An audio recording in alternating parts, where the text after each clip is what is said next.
Hello friends, வணக்கம் and welcome back to our channel. இன்றைக்கி நம்ம சேனலில் என்ன வீடியோ பார்க்க போகிறோன்னா சிக்கன் லிவர் ஃப்ரை தான் பண்ண போகிறோம். வாங்க எப்படி பண்ணுறதுன்னு வீடியோக்குள்ளே போய் நல்ல டீட்டெயிலாக பார்க்கலாம்.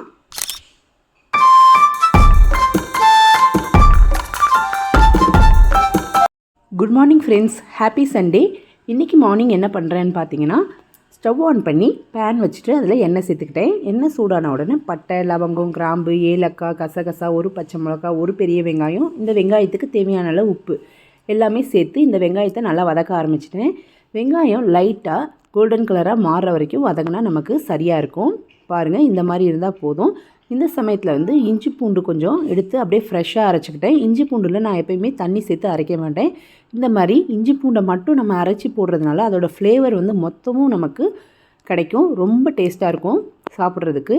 நல்லா இந்த இஞ்சி பூண்டு பேஸ்ட் ஒரு டேபிள் ஸ்பூன் அளவுக்கு சேர்த்துட்டு இதை அப்படியே நல்லா வதக்கிக்கலாம். இதோட பச்சை வாசனை நல்லா போகட்டும்.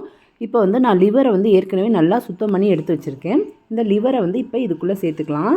சேர்த்துட்டு லிவருக்கு தேவையான அளவு உப்பு சேர்த்துக்கோங்க. கொஞ்சமாக மஞ்சத்தூள் தேவையானதும் சேர்த்துட்டு நல்லா இதை எல்லாம் திருப்பி போட்டு நல்லா கிண்டி இதை அப்படியே லைட்டாக மூடி வைங்க. மூடி வைக்கும் போது உங்களுக்கு லிவர் நல்லா சீக்கிரமாக வெந்து வந்துடும்.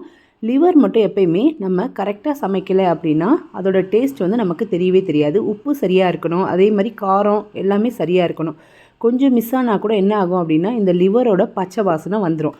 நம்ம இப்போ நல்லா வதக்கி விட்டுட்டோமா, இப்போ மூடி வச்சு வேக வச்சாச்சு. நல்லா கொஞ்சம் நேரத்தில் பாருங்கள் நல்லா சூப்பராக வெந்து வந்திருக்கு. இப்போ இதுக்கு ஒரு சூப்பரான மசாலா நம்மளே கொஞ்சம் அரைக்கலாம் வீட்டில். அது மாதிரி மசாலா சேர்க்கும் போது உங்களுக்கு இன்னும் கொஞ்சம் எக்ஸ்ட்ரா டேஸ்ட் இந்த இதில் கொடுக்கும்.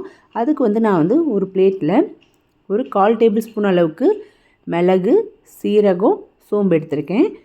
உங்களுக்கு அளவு இதில் பார்த்தாவே தெரியும். கொஞ்சமாக கரம் மசாலா இப்போ எடுத்திருக்கேன் பாருங்கள். வீட்டில் அரைச்ச குழம்பு மிளகாத்தூள் 1/2 டேபிள் ஸ்பூன் இதில் எடுத்திருந்தேன். இன்னும் கொஞ்சம் 1/2 டேபிள் ஸ்பூன் எக்ஸ்ட்ரா சேர்த்துருந்தேன். மொத்தம் நமக்கு வீட்டில் அரைச்ச குழம்பு மிளகாத்தூள் 1 டேபிள் ஸ்பூன் அளவுக்கு எல்லாத்தையும் சேர்த்து அரைச்சிட்டு அதை அப்படியே நான் இந்த ஈரல் ஃப்ரையில் சேர்த்துட்டேன். சேர்த்து நல்லா இதை மிக்ஸ் பண்ணி விடுங்க. மிக்ஸ் பண்ணி விட்டுட்டு இதோட பச்சை வாசனை நல்லா இந்த மிளகாத்தூளோட பச்சை வாசனைலாம் போனதுக்கப்புறமா நம்ம இதை பரிமாற ஆரம்பிச்சிடலாம். ரொம்ப டேஸ்ட்டாக இருக்கும். நான் இன்றைக்கி ட்ரை தான் பண்ண போகிறேன். ஒவ்வொருத்தரும் ஒவ்வொரு மாதிரி நம்ம செய்வோம். இந்த மாதிரி ட்ரை பண்ணும்போது இதோட டேஸ்ட் மொத்தமும் நமக்கு ரொம்ப ரொம்ப சூப்பராக கிடைக்கும். நல்லா தயாராகிடுச்சு. இதில் நான் இப்போ கொஞ்சமாக இன்னும் கொஞ்சம் கூடுதலாக சுவை கொடுக்கறதுக்காக மல்லித்தலையை குட்டி குட்டியாக கட் பண்ணி எடுத்து வச்சுருக்கேன். இப்போ அந்த மல்லித்தலையை இதுக்குள்ளே சேர்த்துட்டு திரும்ப ஒரு நிமிஷம் நல்லா பரட்டி எடுத்துட்டிங்கன்னா போதும். சூப்பரான சுவையான சிக்கன் லிவர் ஃப்ரை தயாராகிடும். நீங்களும் கண்டிப்பாக உங்கள் வீட்டில் ட்ரை பண்ணுங்கள். இந்த சிக்கன் லிவர் சாப்பிட்றதுனால குழந்தைங்களுக்கு ஹீமோக்ளோபின் லெவல் கம்மியாகாது. நல்லா சரிசமமாக எப்பயுமே இருக்கிறதுக்கு நீங்கள் கண்டிப்பாக வாரத்தில் ஒரு முறை இந்த மாதிரி குழந்தைங்களுக்கு சிக்கன் லிவர் வாங்கி செஞ்சு கொடுங்க. இது ரொம்ப ரொம்ப உடம்புக்கு நல்லது. இந்த வீடியோ உங்களுக்கு பிடிக்கும்னு நம்புகிறேன். இந்த வீடியோ பிடிச்சிருந்தா நம்ம சேனலை லைக் பண்ணி ஷேர் பண்ணி சப்ஸ்கிரைப் பண்ணிக்கோங்க. அப்படியே உங்கள் ஃப்ரெண்ட்ஸ் அண்ட் ஃபேமிலிக்கும் ஷேர் பண்ணுங்கள். நம்ம சேனலை சப்போர்ட் பண்ணுற எல்லாருக்குமே ரொம்ப ரொம்ப நன்றி. நாளைக்கு வேறு ஒரு புது வீடியோவோட உங்களை நான் சந்திக்கிறேன். Take care friends.